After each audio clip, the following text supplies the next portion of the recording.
Jean Piaget's Theory of Cognitive Development by Jenna Barnhart. Let's talk about Jean Piaget and his theory of cognitive development. He had 3 children whose cognitive development was studied from infancy until they were able to speak. Piaget projected that all people pass through a fixed sequence of widespread stages of cognitive development.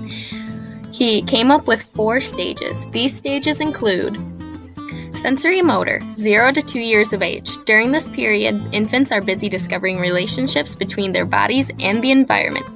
Object permanence is the awareness that an object continues to exist even when it is not in view.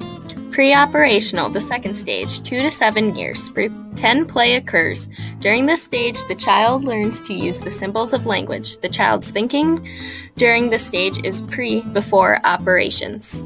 Concrete operational is the third stage, 7 to 11 years. This period spans from the time of middle childhood and is characterized by the development of logical thought. While kids at this age become more logical about concrete and specific things, they still struggle with abstract ideas. Formal operational, 12 plus years, the fourth and final stage, abstract moral reasoning. During this time, people develop the ability to think about abstract concepts, skills such as logical thought, deductive reasoning, and systematic planning.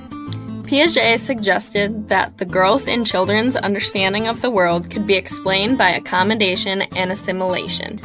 Assimilation is the process in which people understand an experience in terms of their current stage of cognitive development and way of thinking, which is using an existing schema to deal with a new object or situation.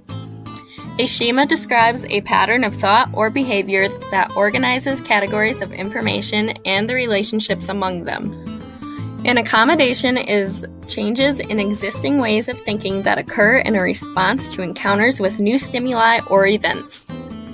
He also talks about adaptation, which is the functional component of the nervous system that solves a reproductive problem or a change or the process of change by which an organism or species becomes better suited to its environment.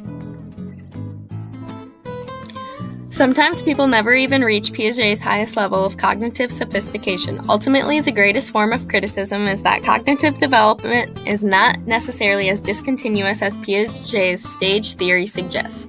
Many development researchers argue that growth is much more continuous.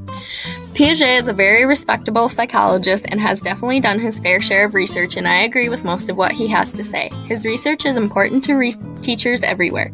Thanks to Piaget, we understand just how much children can handle and what stage they're at. Though not every child develops the same, this gives us a basic understanding of what to expect.